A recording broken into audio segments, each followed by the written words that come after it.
Grandmaster Huiyuan, first Patriarch of the Pure Land School introduction amidst the faint blue mist enveloping the peak of Mount Lu.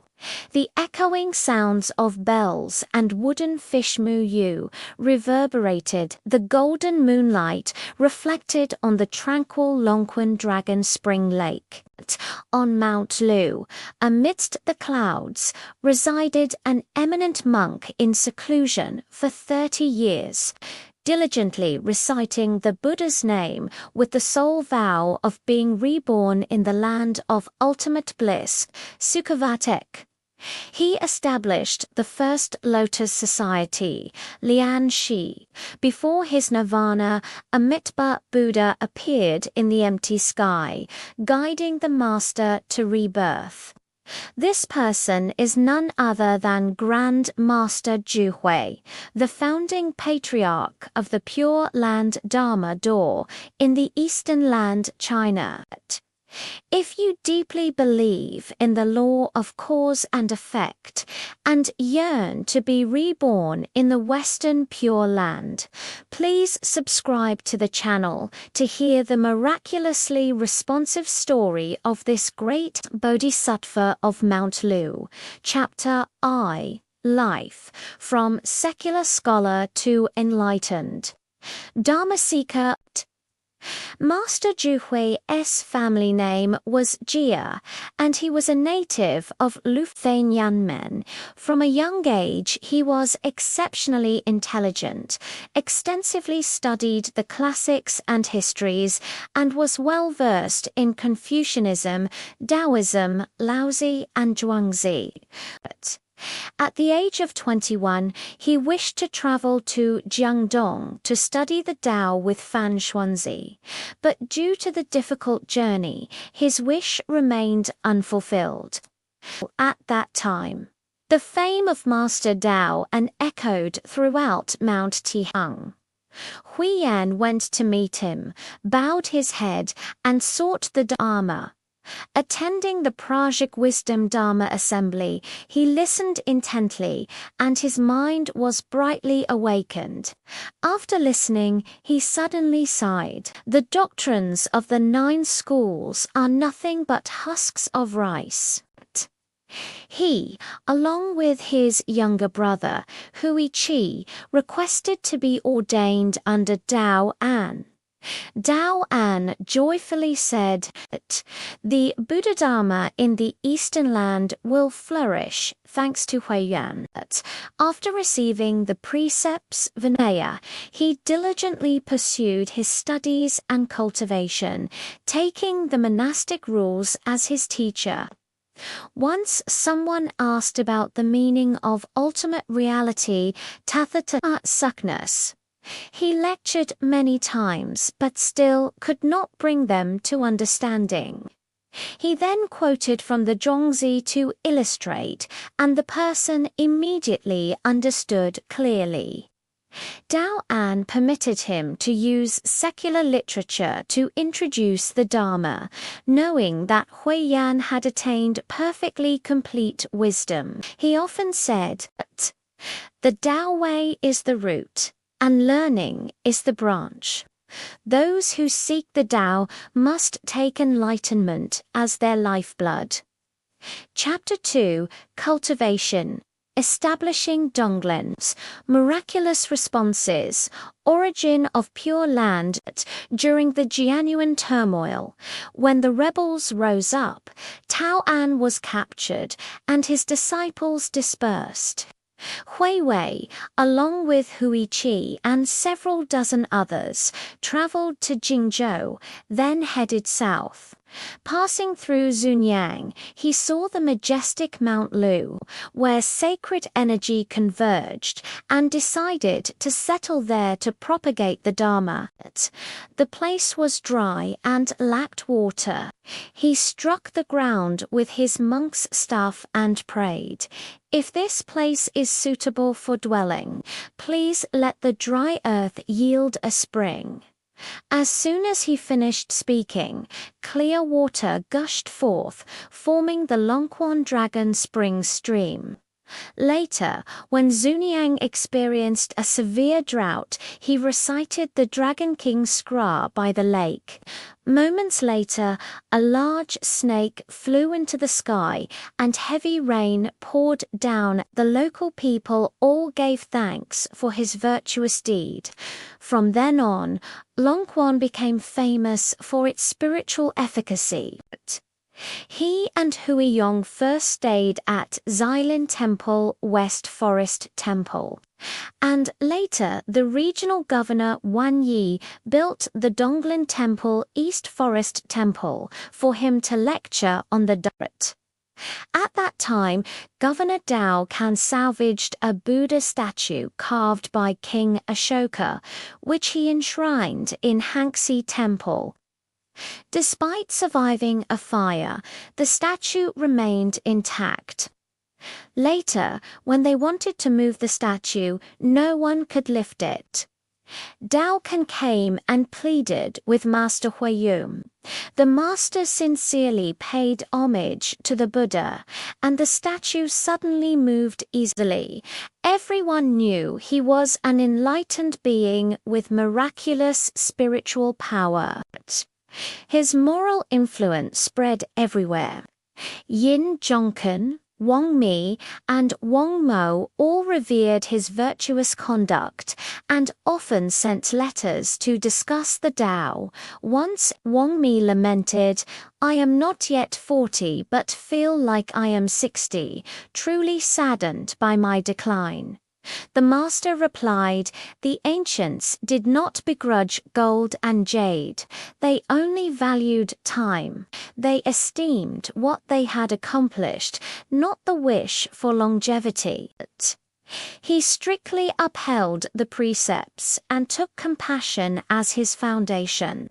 When Wan Juan forcefully tried to compel Kramaga's monks to bow before the ruler, he presented the treatise. A monk does not bow down before a king shaman, Bujing Wang Jilan, consisting of 5 chapters, which convinced the emperor to cease his compulsion, thus preserving the monastic integrity of the saga.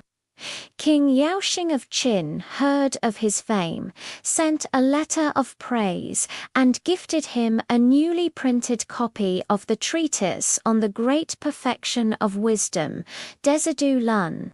The master read it and said, "This treatise was composed by Bodhisattva Nagarjuna. It is the essence of the Vaipulia Scross, Mabina Scross. If not for a great bodhisattva, how could such words have been written?" Later, official He Wuji invited him to come out to greet the emperor. He used illness as an excuse, only sending a letter of thanks, and did not leave his mountain retreat. The emperor was moved and issued an imperial decree praising his purity of heart. Famous scholars from all corners, such as Lu Yumin, Zilingyan, Zhou Shuji, Zongbing, by Yingzijong, the Or abandoned their wealth and prestige to seek refuge with him at Donglin Temple, together with over 120 people. They all made a vow before the image of Amitabha Buddha, establishing the Lotus Society Lian Shi to pray for rebirth in the Pure Land.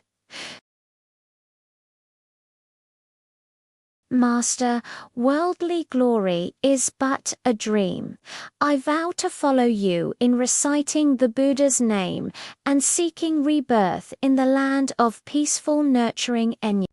Huiyuan said, with one moment of sincere aspiration and single-minded recitation of the name, relying on the vow power of the Tathagata, we shall all be reborn in the land of ultimate bliss. From then on, the Pure Land Dharma door was established. The vow was engraved on stone, and later generations called it the Mount Lu Lotus Society. He also corresponded through letters with Grandmaster Kumriva in Guangzhong, discussing the Tao and composing verses of praise. Thus, the North and South shared the same spirit of the Tao, and the sound of the Dharma resonated across 1,000 miles. Chapter 3: Spiritual Response. Seeing the Buddha's appearance, peaceful rebirth for 30 years on Mount Lu, he never descended the mountain, focusing single-mindedly on reciting the Buddha's name. In the first 11 years, he saw auspicious visions 3 times but kept silent.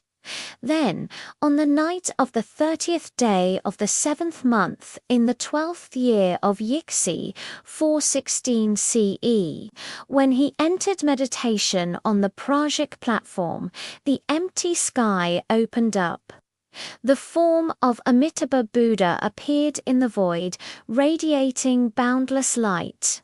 On both sides were the bodhisattvas of Avalokiteshvara and Mostammapropta.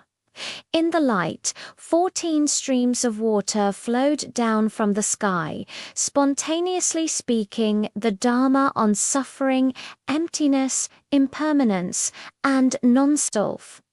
The Buddha said, "Huiyuan, I have come to receive and guide you because of your vow.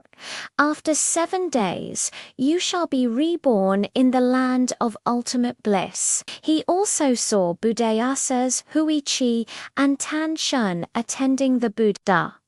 They said, "Dharma Master, you made your vow before us. Why have you arrived so late?" He smiled, placed his palms together, and bowed in reverence. After emerging from meditation, he recounted the experience to his disciples, such as Fa Jing and Huiba. He said, "I have been here for 11 years, hoping to see the 3 auspicious visions, and now I have seen them. I am sure to be reborn in the land of ultimate bliss."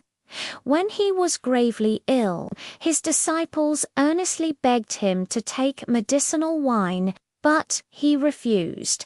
It is not permitted by the Vinaya. When they offered him parched rice water, he said, "It is already past noon." When they brought honey water, he instructed the Vinaya master to check the rules.